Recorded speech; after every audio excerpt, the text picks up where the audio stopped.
podcast topic left an indelible impression on me. It was 1976, my junior year in high school, when I first heard the haunting song about a ship that was the pride on the American side, went down in a lake that the Ojibwe called Gitchagumi. It was November 10th, 1975. The waves roared high and the winds howled. And then a snow squall happened. Of the two ships that were on the lake, one of them may have gotten too close to the Phantom Shoal and then disappeared. My guest shares the story of that fateful night and how, 50 years later, there is still no real answer as to what brought the ship down. It is the best-known shipwreck story of the Great Lakes because of that 1976 song. Please stay tuned. I'm Christine Musser, your host. Welcome to the Wandering Pen Podcast.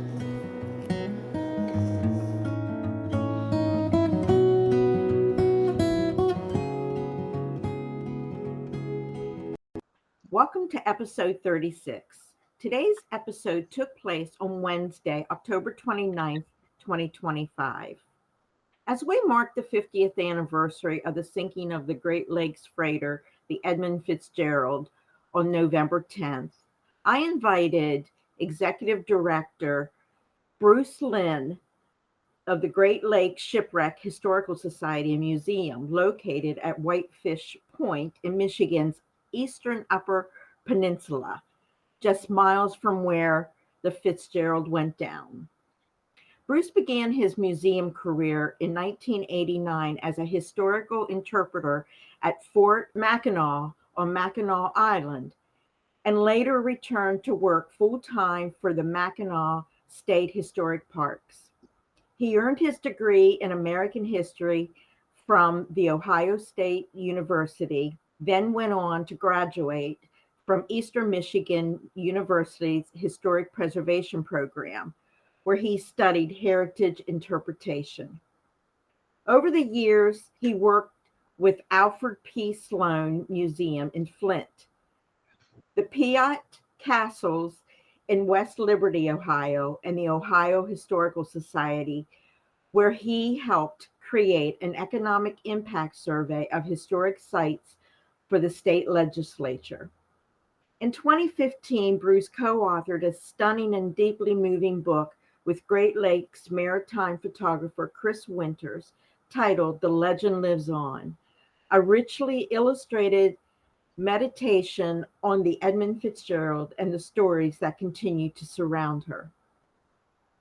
Bruce lives in Sault Ste. Marie with his wife Jill, a veterinarian, and together they share their home with 3 chow-chows and a Bulgarian shepherd.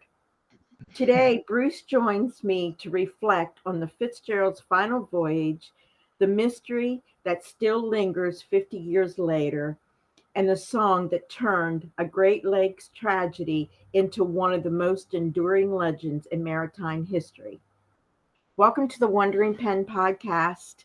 Thank you for being here. I'm so glad you were able to take this busy time as you plan the 50th anniversary of the Fitz's loss. Well, thank you, Christine. Thank you for the invitation. All right. So I wanted to get started here before we go into the story of the Edmund Fitzgerald. I just want to learn more about the Great Lakes Shipwreck Historical Society and the museum you have there.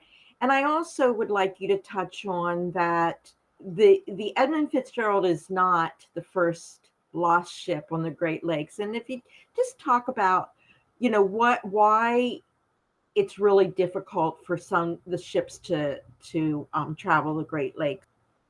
Sure, yeah. So as far as the Shipwreck Society itself, by certain standards for museums, we're a pretty young organization. The Shipwreck Society goes back to 1978, and it was a group of divers, scuba divers, historians, educators, teachers, what have you, that got together And the primary focus early on was the documentation of a lot of the shipwrecks that are very close to the area of Whitefish Point, which is where the Great Lakes Shipwreck Museum is located. My predecessor, a man by the name of Tom Barnquist, was, I guess, what you might call the spearhead of the organization. He's the one that really kind of rallied the group, I think. But there were a lot of people that were very involved in the creation of this organization. Early on, it was mostly documenting these shipwrecks, finding these shipwrecks. And Michigan actually has a law. Early 1980s, there was a law passed that protected shipwrecks, made them protected sites. And if they're in Michigan waters or Michigan bottomlands, you'll see that reference, they belong to the state of Michigan. But prior to that, it was sort of like anything goes. If somebody found a wreck, they could take anything they want off of it. So, and that, I think that's pretty much how it is on the East Coast and the West Coast. If you find a shipwreck, you can just take whatever you want. But a lot of people were seeing, including some of the individuals that were involved in the creation of the Great Lakes Shipwreck Historical Society. So the idea was to get some of these artifacts that have been recovered, get them into one area and house them, protect them, and tell the stories of the ships that these objects were recovered from. Part of this was a little bit controversial because a lot of people didn't like the idea that some of these things were being brought up off of the shipwrecks. That's really ultimately what led to those laws being created to protect the shipwrecks. But essentially, a lot of these artifacts that were brought up became the collections for the Shipwreck Society through the state of Michigan. The state of Michigan did lay claim to them, but then turned around and did long-term loans for pretty much everything. That's kind of a long-winded way of saying that things evolved from an organization where they were looking at these wrecks and in some cases taking some things off of them. But eventually, most of those things ended up inside the museum itself. And most of the objects and most of our collections at the Shipwreck Museum belong to the state of Michigan. So if people visit today, let's say some of your listeners, some of your viewers, or even yourself, if you drive up to Whitefish Point, that is our primary site. The Shipwreck Society itself is more of an umbrella organization. We have 2 historic sites. There's a third also that we're working on, and then we have a marine operations component as well. Whitefish Point is the primary site. That's actually 17 miles away from where the Edmund Fitzgerald, where the wreck site is. The Fitzgerald is 17 miles northwest of Whitefish Point.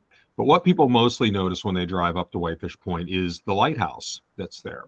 There's an 1861 lighthouse. I always like to tease groups a little bit and ask them, hey, 1861, can you tell me who was president of the United States? That could either be student groups that I asked that question, but I did a program on Monday. I had a whole group of adults, and they're pretty decent sized group. And there was like a hesitation there. And people were trying to think, I'm imagining people were wondering if it was Buchanan or was it Lincoln at that point, but somebody finally got it. And so to put the context of that lighthouse as far as its era, we clarify to people, Lincoln was sitting president. Buchanan signed the paperwork to have it created, but Lincoln was the one that was in office when it was built, and it's been operating ever since. So that is an attraction. People come to see the lighthouse. They can walk through the keeper's quarters. We have the remnants of an old lifeboat, Coast Guard lifeboat station there too. Many of the buildings we had to bring back. They were sold off as redundant property by the Coast Guard in the 1960s, and we recovered most of them, or we've gotten them back, or we're restoring them. But people come and they can learn about the shipwrecks. They can learn about the Fitzgerald and a lot of other shipwrecks, because clearly the Fitzgerald is not the only shipwreck on the Great Lakes, and certainly not the only one even in Lake Superior for that matter. But people can learn about a number of the wrecks. People can learn about the lighthouse service, the life-saving service, the Coast Guard lifeboat stations. That's all at Whitefish Point. We also have an 1899 U.S. Weather Bureau building that's on the grounds of the Sioux Locks. So a lot of times when people visit us, they'll also make the trip to Sault Ste. Marie, Michigan, one of the older communities in the United States. It actually has its beginnings going back to the 1600s. But the navigational locks are there. So all of your ship traffic will end up going through those locks. But right next to the locks is an old 1899 hip roof brick building, beautiful structure. And it was one of the first on the Upper Great Lakes. So people can learn about that history as well. And we have admin offices there too. And then we also have probably what is the most, maybe least understood, least known about, but probably one of the most fascinating aspects of what we do would be our marine operations. And we have a just under 50-foot long research vessel called the David Boyd. It's a former U.S. Army Corps of Engineers research boat. And we have a director of marine operations, a gentleman by the name of Daryl Ertel. He's our boat captain, and his brother, Dan Ertel, is our first mate. And so, and the rest of us join when we can. The sad thing here is when that thing is going out, that research vessel, we're at our absolute busiest at the museum. That's the height of the season. And because we're a seasonal operation, we open May 1st, we close October 31st. We go from a staff of about 35 of us to about 5 of us at that point. And we're doing a lot of things we can't do in the summer. But yeah, we look for shipwrecks, and we found 15 in the last 4 years. So we've had some really, really good luck. And some of them in their day, I won't say that they were exactly like the Fitzgerald, but some of them have a few commonalities there, that they were such well-known ships. In some cases, some of the personalities on board were very, very well known on a national level that went down on some of these shipwrecks. So they all have a story to tell. Mm-hmm. And, you know, we when we find one, we have a marine sonic technology side scan sonar that we use. That's a company out of Yorktown, Virginia, that builds these sonar systems. We have one of their units, and we've had great luck with it. Like I said, 15 shipwrecks in the last 4 years. That really completely blows out of the water all the years from 1978 up until, 2019, 2020, when we first started using this system. But, we also have an ROV. It's a remotely operated vehicle. It's like a robot that's tethered, and it has a essentially high definition camera, high intensity lighting. In a lot of cases, and I had a media interview this morning with the Lansing State Journal, and I was explaining parts of this. The reporter, she was asking questions about it. There was one wreck we found that went down in 1869, and it was called the Nucleus, if I'm remembering this one correctly. It's one of the older shipwrecks we found. And to put it in context of that wreck, when our ROV got onto that thing, when I say onto it, it's hovering around it. We don't touch these shipwrecks. We don't do anything to them. We don't take anything off of them, nothing like that. We just document them in the condition that they're in now. So 50 years from now, somebody goes back, they can see in 2024 or 2023, 2021, what it looked like and what the condition of the site was at that time. But when we look at some of these wrecks, like the Nucleus, or a shipwreck we found last year, which was a very important ship in its day, a vessel called the Western Reserve, sank in 1892, in summer of 1892. When we looked at that wreck, we were the first human eyes to look at that wreck since 1892. We were the first people to be able to get a look at it. And so it is really, really exciting when we find something and when we can go out and document it. And really that goes back to the original, really the concept and the beginnings of the organization itself, locating these wrecks, documenting them. Again, we don't take anything off of these wrecks. We do not touch them. The only way we would touch a wreck is if the ROV accidentally bumps into the side of the vessel or something like that. But yeah, we go out of our way not to touch these things. And again, the whole idea is to document them, and then eventually we can create exhibits at the museum. We can we have a membership publication. We're a 501c3 nonprofit, and we do have a pretty sizable membership. We write up articles in the publication. We write articles for Michigan History Magazine. We've published books. We've created new artwork, or we worked with artists to create artwork of these wrecks, because obviously nobody was, in most cases, people weren't out there taking pictures when the ship was sinking, that kind of thing. But also we do educational outreach. A lot of that happens in the winter, conferences and things like that. So there's a lot of things we can do, but the goal here, at least the way I see it, is we're preserving the memory of the people that were on these ships and those ships themselves. And it's like a chapter of maritime history that a lot of people have forgotten about. So we work pretty hard to try to keep all that alive, and we can interpret that history for our visitors that come. And so yeah, in a nutshell, that's who we are. That's what we do. There is another lighthouse we're working on at a place called Grand Island, but that's a whole nother story, probably another episode at some point. Okay. So what is the name of the lighthouse there? Is it Whitefish Point? Or is it... Yep, the Whitefish Point Lighthouse. Okay. Yeah, I like to know my lighthouses and where they're at, and especially on the Great Lakes, because that's another story too about the importance of lighthouses on the Great Lakes, more so than on the Atlantic or Pacific, on those water. That's, because I understand about the storms that come in within the Great Lakes and why they're so nasty.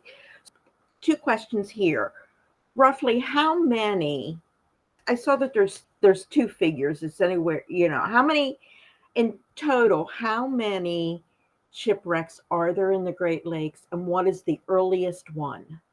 So statistics do not always match up. And you just said it, there's two groups of numbers. I sometimes see 6,000, and I'll hear a lot of in programs and articles and things, I'll see a reference to 6,000. I'll see a reference to 10,000.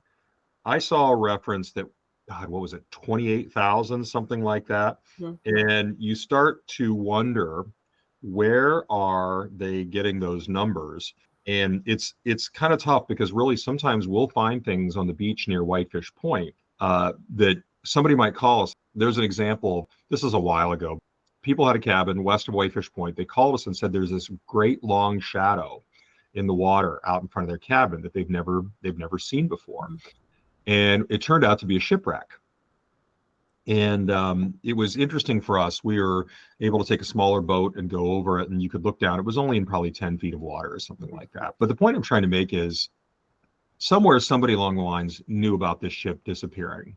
But did that always make it into the historical record? Sure, maybe in some local newspapers and things like that.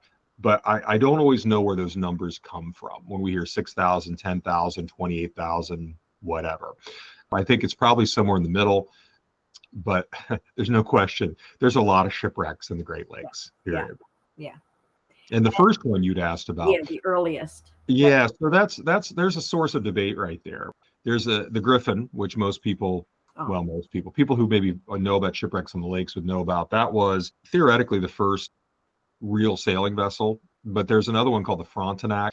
I had a staff member kind of ambush me the other day, this is like 3 months ago, asking me, what's the first shipwreck on the Great Lakes? I'm like racing from one building to the next.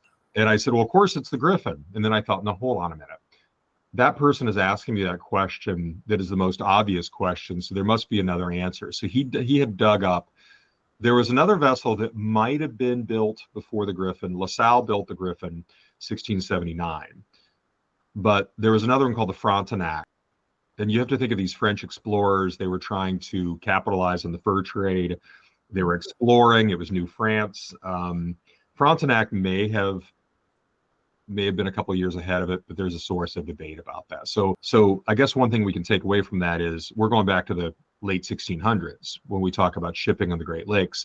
And if you want to go back even further, you can look at the Native Americans, the tribes that were in the area, and the Montreal canoes they were using, 30 feet long. They were carrying trade goods and bundles of furs and things like that. And it's truly a fascinating history. The place where I worked the longest before coming further north to come up to Whitefish Point was Mackinac State Historic Parks. That's the Straits of Mackinac. And that was really, again, arguably the hub of the fur trade, kind of the crossroads of the Great Lakes right there. So there were a number of forts built in the area to kind of establish a presence, be it the French, be it the British, to influence the tribes in the area and to capitalize on that fur trade at the same time. So I think my money is still on the Griffin because I don't know enough about the Frontenac, but in any case, they're going back pretty far for those early ships. Yeah, I had whenever I was reading, I had read about the Griffin, and then there was some other, into the Native American. This was years ago. I did a little bit of digging into that. So let's just turn the page here, transition into the Edmund Fitzgerald, the ship, and her final voyage. And, if you just want to go through that, what makes it so significant, because it compares, in some places, they compare it to the Titanic. So if you just want to give the history of that. Yeah. Let me address the Titanic thing. Oh. So we hear that a lot too. I think the only thing the Titanic and the Fitzgerald really had in common is the fact that they were both ships. Oh. And they both sank. Beyond that, I don't know that there's a huge amount, other than maybe the awareness factor of both of them. Yeah, I mean, the Fitzgerald, people know about it because of Gordon Lightfoot, primarily. There's other reasons why people know about it too. But the Titanic, I think a couple of hours for it to sink, something like that. It took a little while. Yeah, it took a while. It did. Yeah. Fitzgerald sank so quickly. The Edmund Fitzgerald sank so quickly that the crew didn't even have a chance to get a distress. I mean, it was underway and then it was gone. It was just that quick. But if we want to look at the story, and I can kind of give the Cliff Notes version here of what was happening with the Fitzgerald, and To give a little background information, the Fitzgerald really was, in its day, it was a record-breaking ship. It was owned by the Northwestern Mutual Life Insurance Company, but it was operated by the Ogle Bay Norton Company through the Columbia Transportation Division, through one of their divisions. And this ship was breaking cargo records right and left. It was fancier, if I could use that word, because it was the flagship of the Columbia Transportation Division. You know, Gordon Lightfoot said the pride of the American side. And you know, his song really hit on a lot of things that were accurate historically about the ship. Mhm. It wasn't all, I've heard some people kind of break it down. Oh, he didn't get that right, you know, blah, blah, blah. But it's like, you know, it wasn't meant to be a documentary. It was a song. Right. But And he did a he's great, poet. I mean, he was a poet and he's a songwriter. exactly. But it's astounding how many things that he did fit into that song that were accurate. But the Fitz was quite a ship. I mean, it was a favorite of boat watchers. They call them boats here on the Great Lakes, especially if you sail on one, they call them boats. We all call them ships, but I'm a landlubber. I work at a museum, so we see them passing by.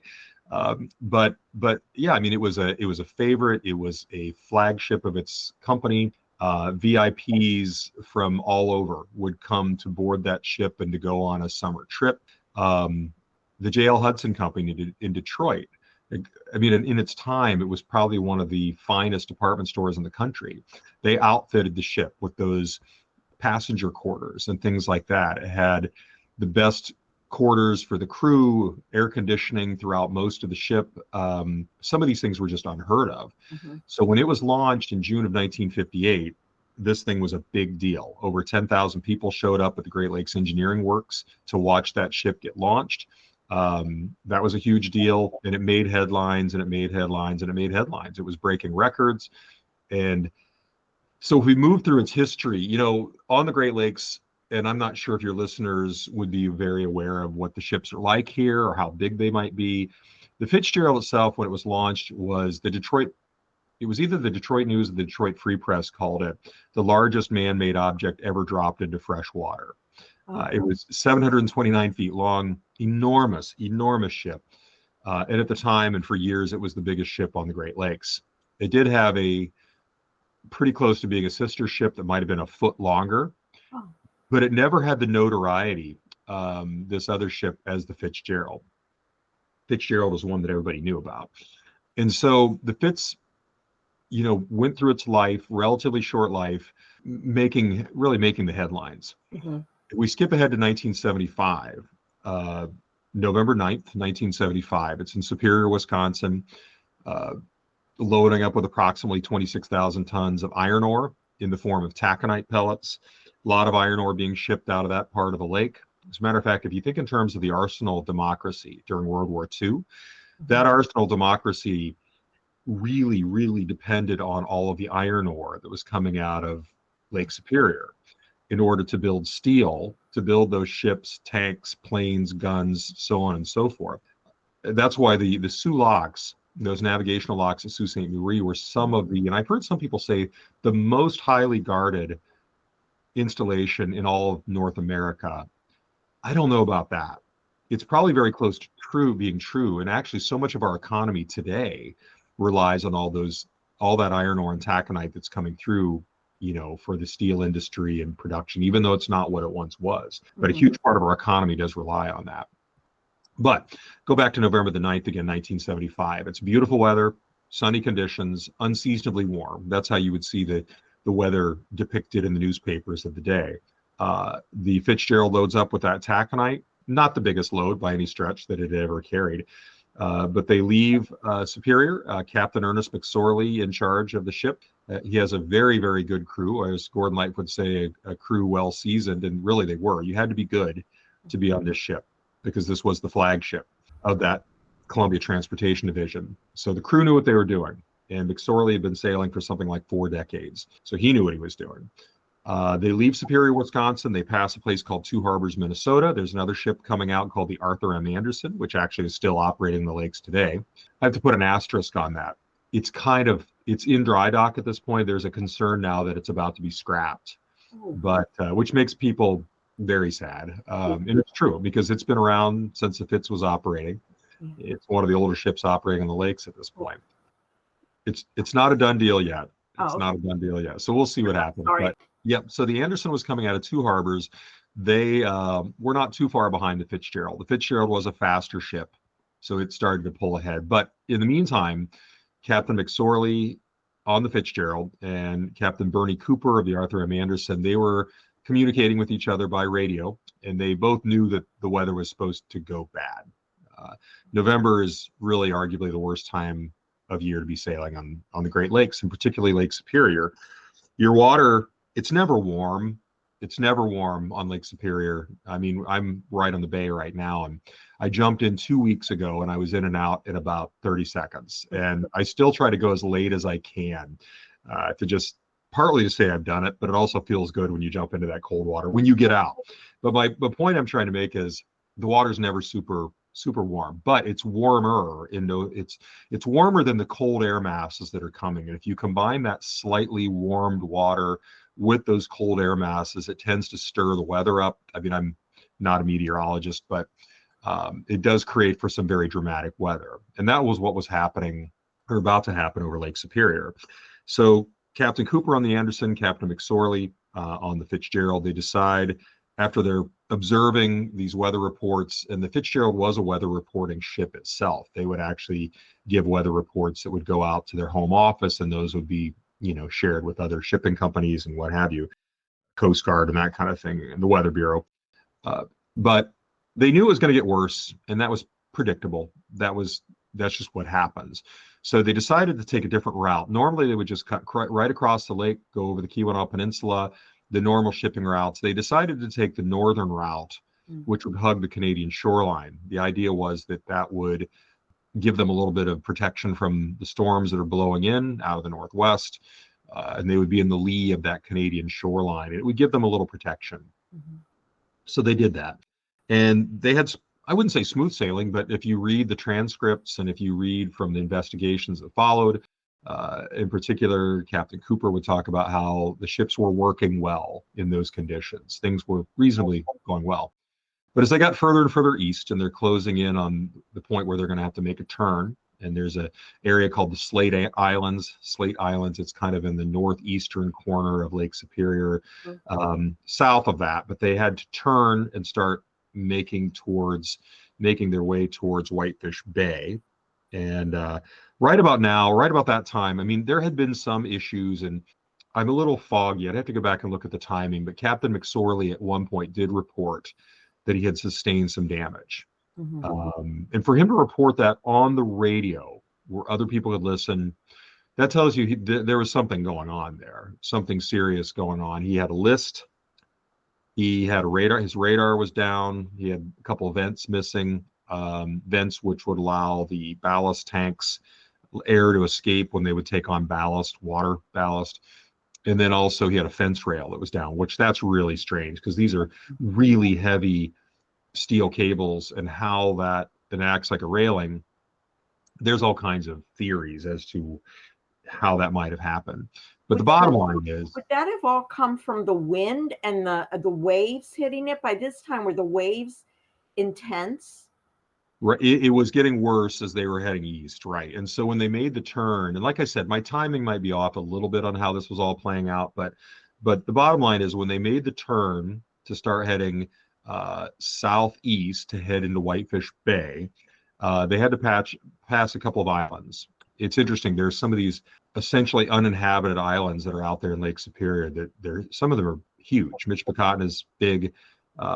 Caribou Island is smaller, but they had to pass both of those. There's a set of shoals near Caribou Island.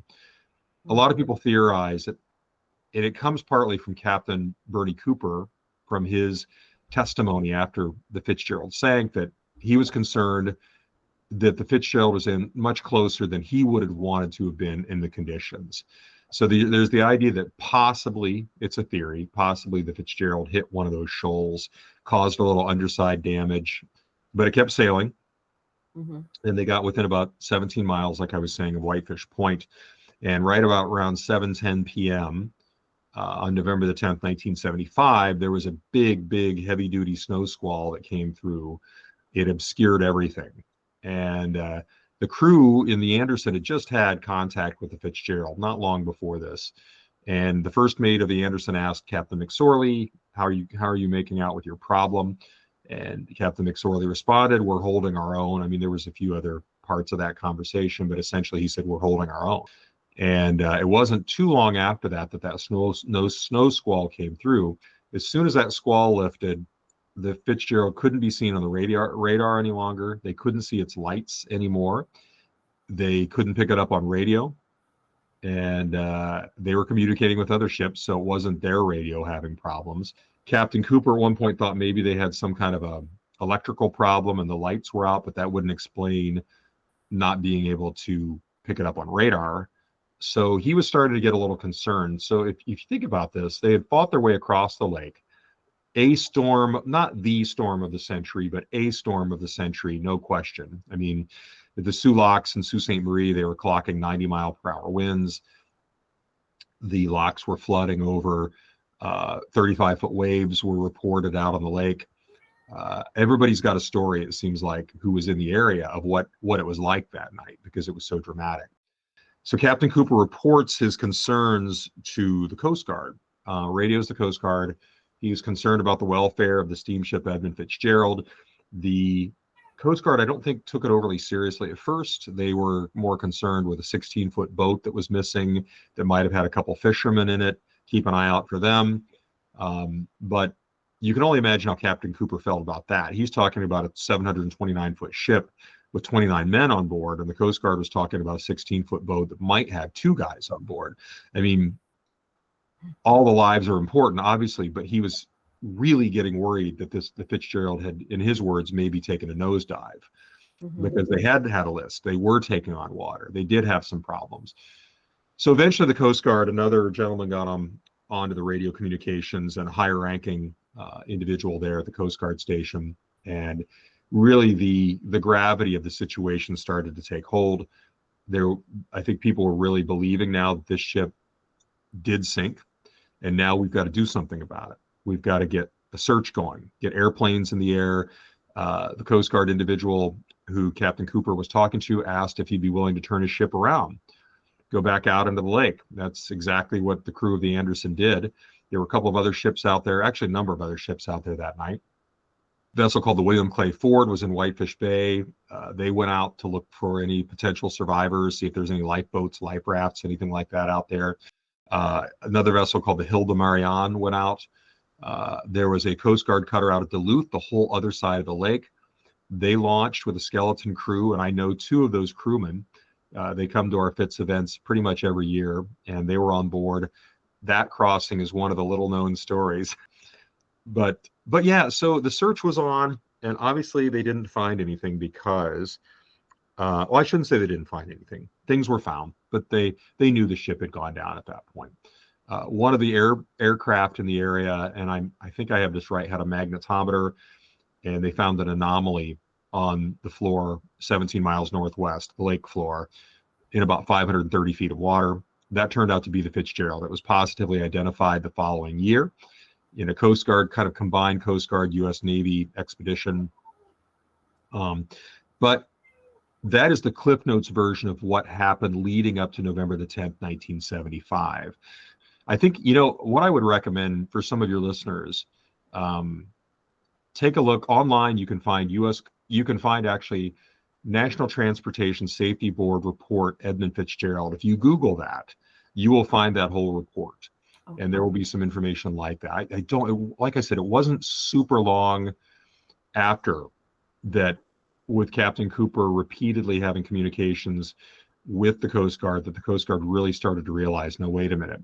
If nobody else can see this ship, and that the Fitzgerald was ahead of the Anderson, if nobody in the bay could see it, if the Fitzgerald can't see it, there were 3 ocean-going ships that were upbound, as we would say, heading up into the lake. They didn't see it. Nobody had it on radar. Nobody could find it on their, on their radar, but they couldn't pick it up on their radio communications.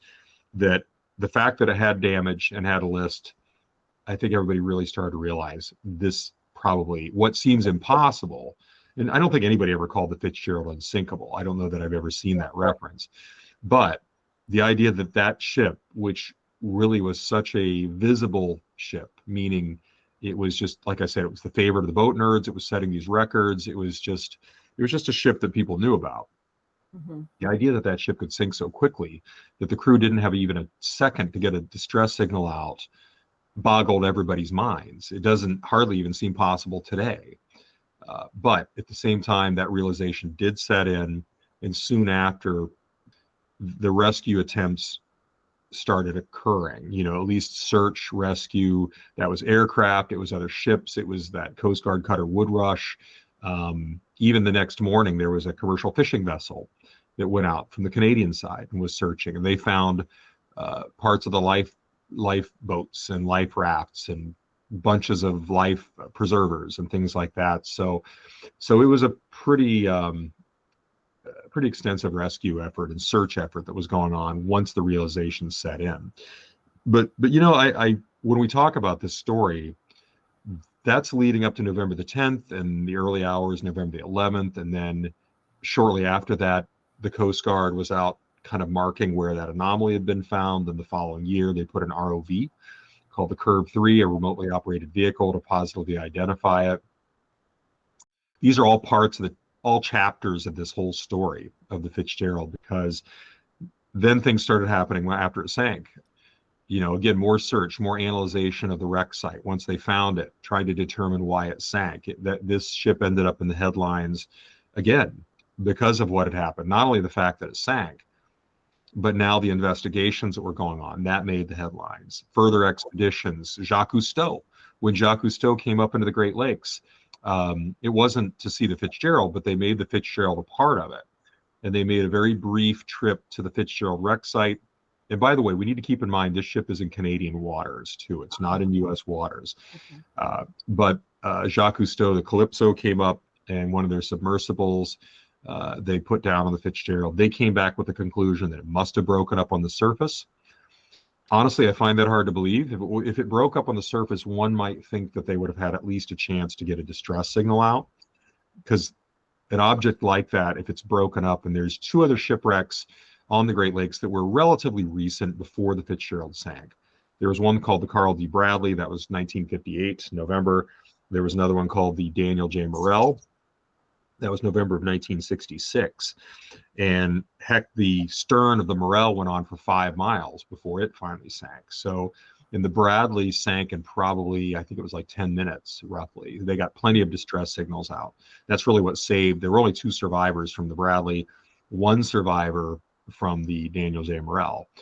But again, Jacques Cousteau, they came back with the conclusion, must have broken up on the surface. It wasn't Jacques Cousteau himself. It was his son that was leading that expedition. But that was one of the many. There were government expeditions, and then ultimately there were non-governmental expeditions that went down. The Shipwreck Society was involved in 3 of the non-governmental expeditions.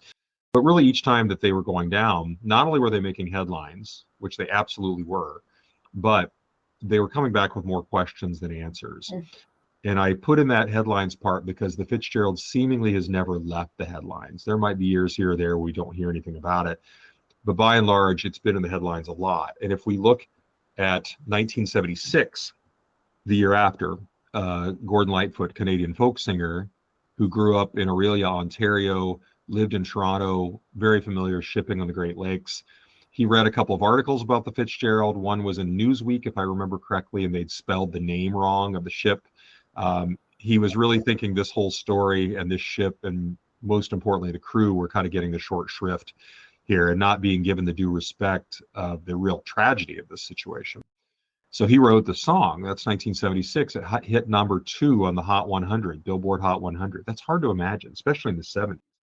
You know, I grew up in the 70s, and I can remember the music, you know, from the 70s that was playing. And you know, the song it's long. It's a long song, and it's not in keeping with the popular music of the time. But yet, because I think disco was still in full swing at that point. Disco started like in 75, 76, but it didn't take over until later. Okay.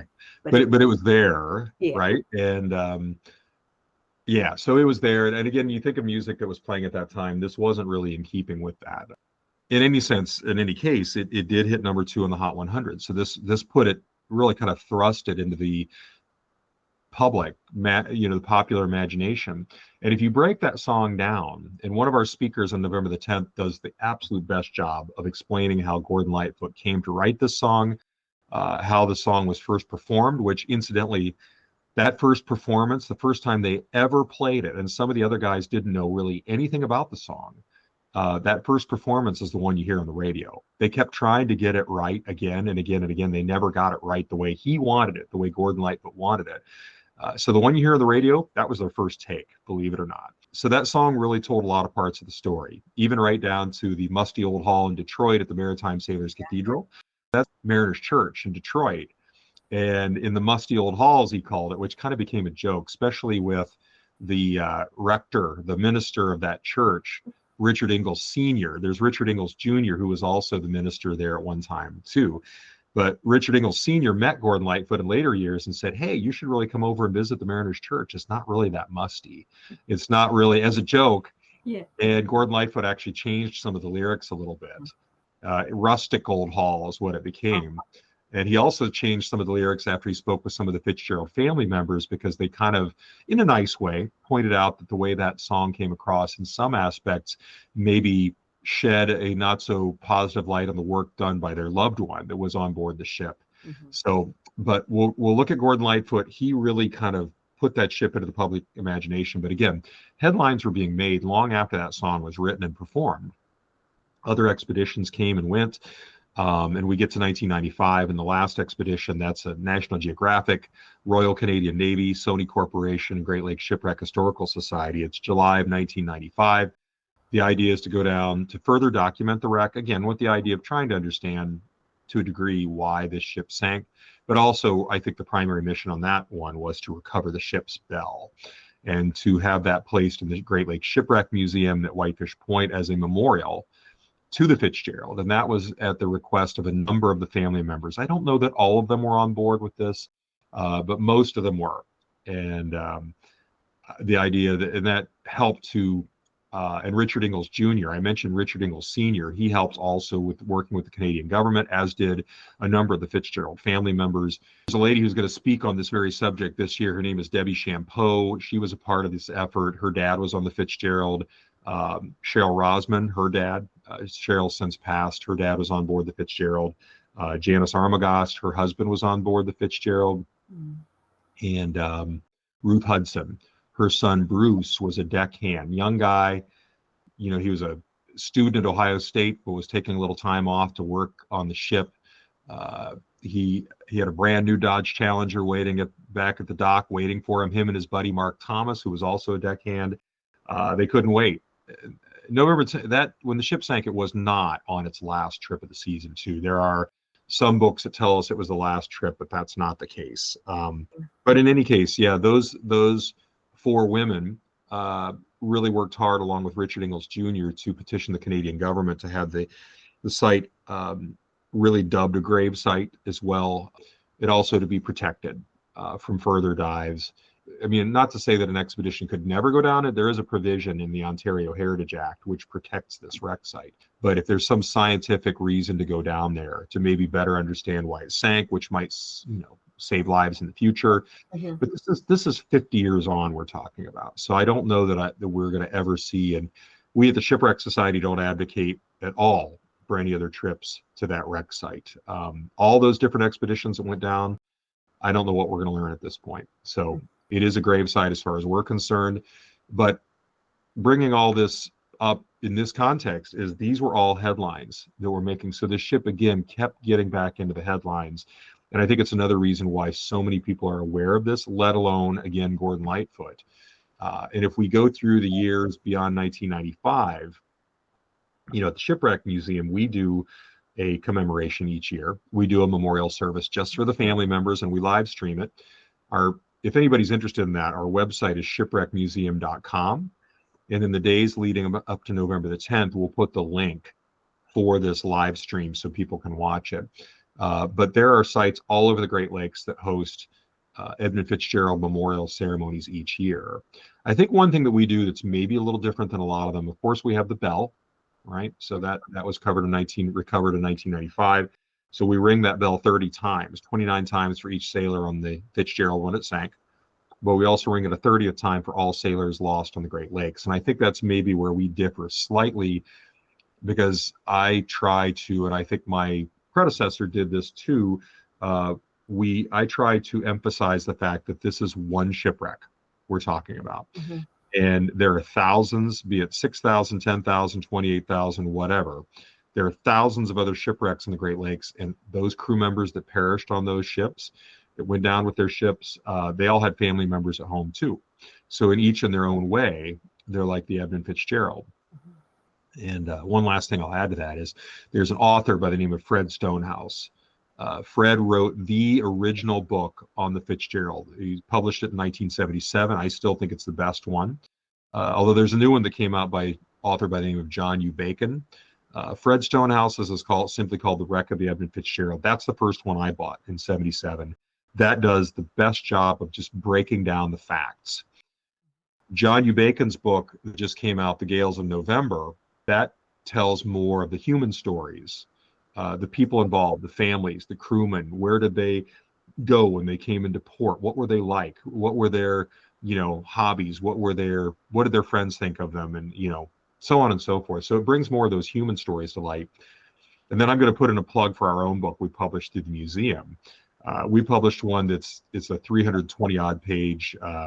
It's more of a coffee table book, because in our collections we have so many photographs of the Edmund Fitzgerald that we decided that let's put these in a book for the 40th anniversary, and we tell the basic story, but we illustrate the ship's working life. So much of the history that I just talked about, we illustrate that as well, from the various memorial services to the expeditions that went down to so I think between Fred's, John U. Bacon's, and ours, we kind of cover 3 different ways of telling the story. But with that being said, I think there's about 38 books out there on the Fitzgerald at this point. They just keep coming and coming and coming. So it's it's the 50th anniversary, and so there's 2 things that I want to say here. That one, the memorial service, I cannot express enough for the listeners to tune into that. And I know you get people who tune in from all over the world for that. We do. And it's thousands of people. And I mean, it's just amazing. And it is really worth the hour with that. It is very touching, and you can't help but to feel something during that. And then the ringing of the bell. The other thing I want to ask is, when people come there to the Historical Society Museum, and for the listeners here, what is the one thing that you want the visitors there and today's listeners go away with about this story? Because it is a story. It's about storytelling, is what you do there. That's a hard one, really, to a degree. I think if I had a knee-jerk answer to that, I would say that this is a story more about people. It's about that crew that was on board, but it's also about the other shipwrecks too. It's about the Coast Guard going out to try to effect a rescue. It's about, and I guess if we look at the different aspects of history that we interpret at the museum, all of these things are their human stories, from the lighthouse keepers to the life-saving service and what they did. And I'm always amazed at how few people know about the life-saving service. It was a predecessor to the Coast Guard, but if you look at some of their stories, holy cow, these guys, I'll give you an example. I was up on the lake, so we're on Whitefish Bay, but we're only a few minutes away from the southern shore of Lake Superior. My aunt was visiting here last weekend, or the weekend before that, and she wanted to see some pretty dramatic weather. Well, she got it, because the Sunday before she was going to leave, we heard that there were 8-10 foot waves, some pretty dramatic weather on that southern shore. So the lake was really blowing hard. There were ships that had dropped anchor waiting out in the bay for the storm to pass. And we went up there, and it really made it all real. And that's real in the sense that you could imagine why so many of the ships back at, say, the turn of the century, as an example, got into trouble. Think of the schooners that would be out there. Think about underpowered ships that were overloaded that probably shouldn't have been out there. but they also didn't have the weather reporting like they had in 75, or even not anywhere near what we have now. Mm-hmm. Really, the weather reporting in 75 was okay, but it was better than what they had in 1900. We'll give it that. But none of it compares to what we have today. But when you see the power of the lakes and you think about the need for lighthouses, you think Mm-hmm. about the need for the lighthouse or the life-saving service, and I think of a crew trying to manage launching a surf boat in those waves with the way that wind is blowing, and that's the kind of weather they had to operate in. Mm-hmm. It blows you away to imagine that they had to go out in conditions like that, and that's exactly what their job was to do. So we tell the stories and keep that memory alive. The Fitzgerald is part of it, but it's just part of it. It's not the whole story. It's not all the history that we interpret. I think a lot of times people come up and they're surprised, very surprised at all the number of shipwrecks that we just have in the main gallery. We have a dozen shipwrecks represented. But when you tell them there's thousands, and there's 200 right around the area of Whitefish Point, geographically speaking, I think it just amazes people for sure. And especially if somebody's coming from the East Coast, coming from the West Coast, it's hard for them to get their minds around it. So I guess the thing that I would say to that is, if we remember the Fitzgerald, we've got to remember all these other people as well, and everything they were either doing to save their own ship, or to save people on another ship, or operating that lighthouse, or even the Navy, U.S. Navy had a presence with the radio compass stations to help keep those ships safe too. So it all rolls into that whole maritime history on the Great Lakes. Mm-hmm. We're just a little corner of it, but I'd like to think we cover a lot of different parts of it at the same time. Yeah. And I've heard that the Upper Peninsula is one of the most beautiful places in Michigan. It absolutely is. It's probably one of the most beautiful places in the country. It's really very wild up here. It's not unheard of. We've had bears on site. There's moose in the area. There's wolves. It's almost like Alaska to a certain degree, but subtract the mountains and the highland areas and put in the Great Lakes, put in Lake Superior. It's very dramatic up here. Conditions are dramatic. The weather's dramatic. But yeah, it's a beautiful area for sure. Well, I really hope to see it someday. I've been to Lake Ontario, and I've been to Lake Erie, of course, here at Pennsylvania, but I really want to get up there and especially see the lighthouses. My goal is to see all the lighthouses on the Great Lakes. So That's a lot of lighthouses. Yeah. Yeah, I've done Lake Ontario, so now I just got to go around. Thank you so much, Bruce, for joining me today. I appreciate it so much. Again, I know you're so busy right now and anticipating, the November 10th memorial. Thank you for helping us to remember the crew of the Edmund Fitzgerald, as well as that's not the only one that's gone down, that, other lives have been lost there. And it was just learning so much about those lost on the Great Lakes. As we close today's episode, we remember the 29 men who sailed the Edmund Fitzgerald. Fathers, sons, brothers, and friends, all lost to the storm that swept across Lake Superior on November 10th, 1975. For 50 years, their story has been carried forward not only through song and legend, but through the dedicated work of historians, divers, and museum professionals who continue to keep their memory alive. I encourage you to visit the Great Lakes Shipwreck Museum at Whitefish Point, a place where history, respect, and remembrance meets the raw beauty of Lake Superior itself. And you can learn more about the Historical Society and the museum at shipwreckmuseum.com. Also, mark your calendars for November 10th to watch the memorial service remembering these 29 men who were lost on that fateful night. Watch for the link on the Great Lakes Shipwreck Facebook page or on their website. And if today's episode moved you, please share it with someone who loves history, music, or the Great Lakes. Subscribe to the Wandering Pen podcast on your favorite platform, and join me next time as we continue exploring the stories that shape who we are. I'm Christine Musser. Thank you for listening and for remembering with us.